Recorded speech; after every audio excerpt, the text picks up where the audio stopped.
Olá! Hoje então nós vamos conversar sobre os livros que eu li no mês de abril. Abril foi um mês muito difícil, de muito estresse, de muitas turbulências na minha vida, então meu ritmo de leitura deu uma engasgada, teve momentos que eu não consegui ler nada, normal, né? Mas eu li algumas coisas muito boas e eu achei que valia a pena tirar um tempinho para vir aqui compartilhar o que foi que eu li, quais foram os livros que mais me surpreenderam, enfim, eu acho que eu não tive nenhuma grande decepção assim. Em abril foram, em geral, leituras muito boas, então vamos conversar sobre os livrinhos que eu consegui finalizar nesse mês que passou. Antes de eu começar a falar dos livros, né? Contar minha experiência de leitura, queria te pedir para deixar seu like aqui no vídeo e se inscrever aqui no canal, caso ainda não tenha se inscrito, porque assim você ajuda a apoiar a produção de conteúdo aqui no canal e não custa nada. E eu vou deixar todos os links dos livros que forem mencionados aqui para você comprar, caso você tenha interesse, e comprando pelo meu link eu ganho uma pequena comissão, você não paga nada mais por isso e também é uma maneira bacana de me ajudar indiretamente. Comecei então o mês lendo The Crucible, do Arthur Miller. Ele é traduzido aqui no Brasil como As Bruxas de Salem, mas se não me engano está esgotado, não tem edição em português disponível no momento, só em sebo, etc. De qualquer maneira, eu li no original porque eu li para uma matéria de literatura e cultura norte-americana. Trata-se de uma peça de teatro em 4 atos que vai retratar esse período sombrio da história dos Estados Unidos, que foi a famosa caça às bruxas, a histeria anti-bruxas, que aconteceu em Salem, lá por 1600 e pouco, no início ali da colonização. Então, os puritanos, que era ali a sociedade, o povo que estava mantendo as novas colônias, eles eram uma sociedade muito moralista, muito conservadora e muito temente a Deus, vamos dizer assim. Então tudo era muito calcado na religiosidade, na moralidade cristã, nesses valores Deus e contra o pecado. Então tinha muito essa coisa de tudo que acontecia era culpa do diabo, era culpa das bruxas que faziam pacto com o demônio para prejudicar os cristãos, cidadãos de bem. E aí rolou toda uma histeria de falsas acusações. A galera começou uma a acusar as outras de bruxaria, de terem sido vistas fazendo ali pactos com o demônio, compactuando com o capeta.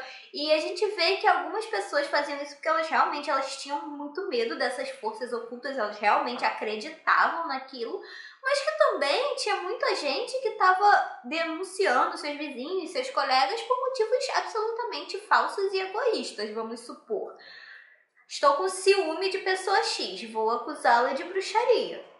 Ou quero comprar as terras do meu vizinho, então eu vou acusá-lo, né, de ter ali um pacto com o demo, porque aí ele vai ser acusado, ele vai ser julgado, ele vai ser enforcado, vai perder, né, a família vai perder o direito às terras e eu vou poder comprar a preço de banana. Então tinha toda essa coisa de ganância, de fake news envolvidas, e o que é bacana é que o Arthur Miller, ele faz uma certa analogia, né, com o que estava acontecendo nos Estados Unidos na época em que ele estava escrevendo, que o que estava rolando era o período do macartismo, que é a famosa caça às bruxas anticomunista, né? E que também foi um período muito intenso de acusações, de boicotes, de fake news, de perseguição a pessoas. Então, muitos artistas e muitas personalidades, enfim, perderam empregos, oportunidades, foram amplamente boicotadas por serem acusadas de serem comunistas, e às vezes nem eram, né? Era só uma acusação falsa por interesses próprios. Então ele faz ali esse paralelo e é muito bacana a gente ver como esses males da sociedade eles perduram, e dá inclusive para fazer paralelos com o que acontece aqui no Brasil, né, minha gente? É coisa do Deus acima de tudo, e se você pisou um dedinho fora da linha, você merece ser enforcado, metaforicamente, mas enfim. E boicote a pessoas, a artistas por conta de posicionamentos políticos, fake news, tudo isso tá lá e é muito da agonia, sabe? Da gente ver o quão é parecido, né, essa coisa da caça às bruxas, de clima de hostilidade numa sociedade, o quanto isso envenena uma comunidade. Enfim, foi uma leitura muito proveitosa. E aí eu li depois, que é o livro novo do Stephen King, acabou de ser lançado, eu tava muito empolgada porque eu gostei bastante da premissa e eu gosto muito do autor. Então esse livro vai contar a história de um menino que ele vê gente morta, ele consegue falar com as pessoas depois que elas morreram e os mortos eles não podem mentir, eles não têm essa capacidade. Então essa é uma habilidade que pode ser usada para o bem e para o mal.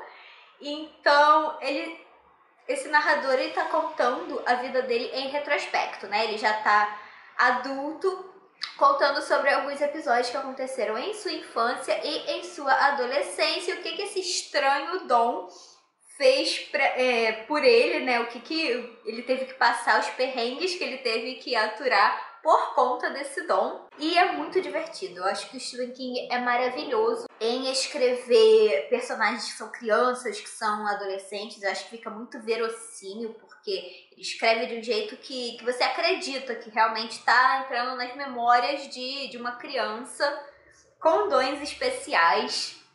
E esse livro é bem curto para os padrões do King, então foi rapidinho de ler, foi bem fluido. Ele é aquele tipo de livro que a história começa a engrenar mesmo do meio pro fim, mas eu não me importo porque eu gosto que ele vai construindo um background, então a gente fica sabendo de várias coisas sobre aquele personagem, a gente vai realmente mergulhando na vida dele até começar a acontecer a grande história, né, desse livro. Eu gostei bastante, ele vai ter algumas subtramas também muito interessantes, vai ter a relação meio conturbada da mãe dele com uma policial de caráter meio duvidoso.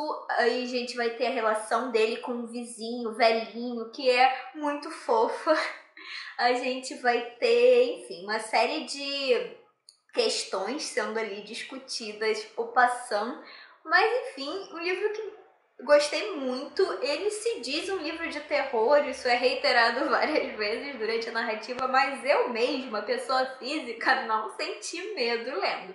Por mais que tenha umas descrições, vamos dizer, muito vívidas, porque como esse menino ele é capaz de ver gente morta, as pessoas aparecem pra ele do mesmo jeito que elas estavam no momento que morreram. Então, por exemplo, se o cara tomou um tiro na cabeça, ele vai ter um buraco e cérebro saindo pelo buraco, a cara esfacelada, essas coisas são descritas de uma maneira assim, com muitos detalhes. Então dá uma certa angustiazinha nesses momentos, porque você imagina essas visões horrorosas que ele é obrigado a ter, mas medo mesmo não senti, né? Por mais que seja uma história de fantasmas, coisa e tal.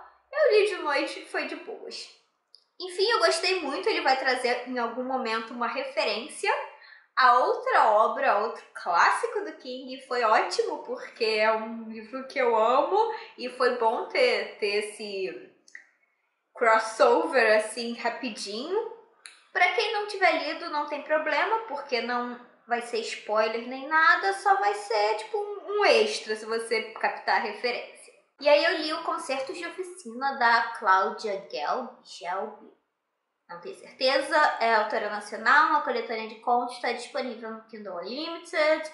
E é uma coletânea, eu achei bem bacana, porque ela tem contos muito diversos, temas muito diferentes, e em geral eles são muito impactantes. Então, eles têm sempre um final assim pra você ficar, tipo, chocadinho.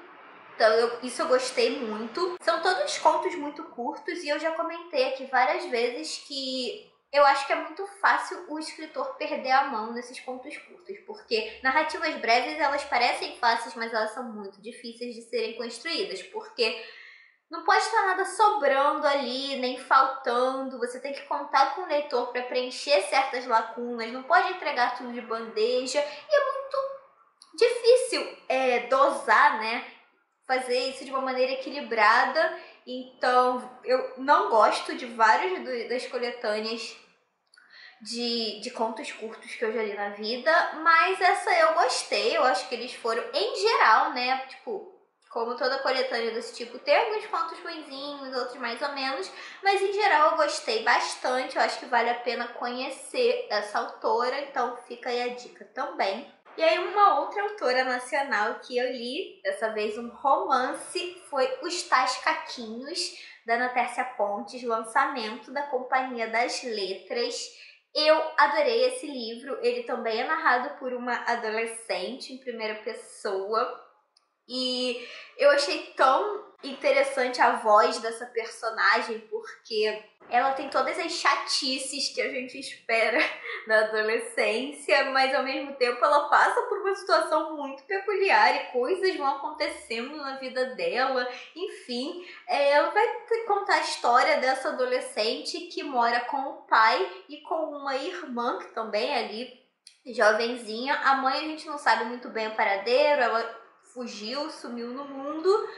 E o diferencial é que o pai dessas meninas, ele é um acumulador. Então esse apartamento em que elas vivem é uma zona, é um lixão, nada é arrumado, tem milhares de caixas de papelão por todos os lados, tudo mofado, tudo cheio de traça, tudo cheio de insetos e baratas e toda sorte de bicho e de praga. Isso é descrito muito minuciosamente, então é um livro que causa sensações físicas, sabe? Porque você sente aquele nojinho, você sente aquela angústia enquanto você tá lendo. As descrições, elas são muito detalhadas nesse sentido. E é muito curioso porque eu achei os personagens muito complexos, né? Eles não são pessoas, não parecem ser pessoas pobres, carentes, mas ao mesmo tempo eles vivem numa situação de precariedade muito grande. Então, às vezes as meninas não têm o que comer porque o pai simplesmente não comprou comida. E não é por falta de dinheiro, é por descaso, é por sei lá. Não é uma preocupação dele, mas ao mesmo tempo a gente vê que ele tem sentimentos de carinho pelas filhas, ele tem atitudes carinhosas e protetoras para com elas. Então é tudo muito complexo, mas ao mesmo tempo tudo faz muito sentido e se encaixa. A gente compra aquela história, a gente entra naquela narrativa. Eu adorei. Aí depois disso eu já fiquei com vontade de ler esse livrinho aqui, que também é da Ana Tércia Pontes. Esse é uma coletânea de contos chamada Copacabana Dreams. Quero ver como é que ela se sai nas narrativas curtas. Esse é da Kozak, tá esgotado, mas né? Li Tunnel of Bones, da Victoria Schwab. Esse é a continuação do City of Ghosts, cujo audiobook eu escutei no ano passado e eu gostei bastante. Isso é uma trilogia YA. A linguagem é super fácil para quem não está acostumado em ler, né? No meu caso, em ouvir em outra língua, porque eu achei muito, muito fácil de compreender, sabe? Além da escrita ser muito fluida, o vocabulário não é muito complexo e tal, então é mais fácil de entender para quem está ali treinando o inglês. Isso foi um ponto positivo, a meu ver, porque certos livros eu não consigo acompanhar. Então esse segundo livro, ele vai continuar a contar a história dessa menina, que ela também tem a habilidade de ver fantasmas, assim como o menininho da história do Stephen King, só que é um pouco diferente isso. Ela sofreu por uma experiência de quase morte e desde então ela voltou com alguns poderes diferentes. Ela consegue atravessar o véu que separa o mundo dos mortos e o mundo dos vivos, então ela consegue perceber quando tem fantasma, sabe? Ela é ultra sensitiva nesse sentido e ela tem um melhor amigo que é um fantasma e é sensacional. E aí a gente tem essa trilogia, cada livro vai se passar numa cidade mal assombrada diferente. O primeiro se passa na Escócia, se não me engano. Esse vai se passar em Paris e o terceiro é em New Orleans. E então eu li o segundo, que se passa em Paris, nas catacumbas de Paris mais especificamente, e achei muito interessante as referências e tal, traz bastante informação, achei bem legal. Só que a gente tem que lembrar que é um livro YA, né? Não é nada muito complexo, e uma coisinha que me incomodou um pouco lendo o segundo volume é que a estrutura é basicamente a mesma do primeiro livro. A gente já sabe, tipo, em que momento cada coisa vai acontecer, e a gente já tem também uma ideia do que, né, vai acontecer. Então a gente já sabe que vai acontecer uma viagem, uma certa situação, e aí as coisas vão bem, até que acontece uma coisa ruim, e aí tudo começa a dar errado, aí começa, você acha que vai acertar, mas aí acontece uma merda maior ainda, você acha que tá tudo perdido. Enfim, é a mesma estrutura. Aí eu tento relevar, porque é um livro de fantasia, YA e tudo mais, mas assim, o meu eu crítico fica reclamando que é muito formulaico. Ela realmente segue uma formulinha nesses dois livros. Vamos ver, o terceiro tá parecendo ser na mesma vibe, eu já comecei a ler, mas enfim, eu vou terminar a trilogia. Mas é isso, eu recomendo, mas sabendo que aparentemente é uma série bem formulaica. Não sei se isso é uma questão da autora ou dessa série específica, que é mais voltada para os jovens adultos. E aí, pra fechar o mês, eu li um mangazinho. Esse é um mangá one shot, uma historinha que se fecha nesse volume mesmo. E é o Ela e o Seu Gato. E eu achei um mangá muito fofinho. Ele vai contar a história dessa jovem que ela mora sozinha, tá iniciando ali na vida adulta, com todos os seus perrengues, primeiro emprego e todos os seus desafios, como se virar sozinha. Ela acaba um dia encontrando um gatinho na rua, ela o resgata e começa a cuidar dele, e aí eles se tornam os melhores amigos, ele vai ser o principal companheiro dela, e a gente percebe que não só ela o salvou, como em vários momentos ele também vai salvá-la metaforicamente. Eu achei muito interessante, assim, eu esperava talvez um pouco mais de história, de trama.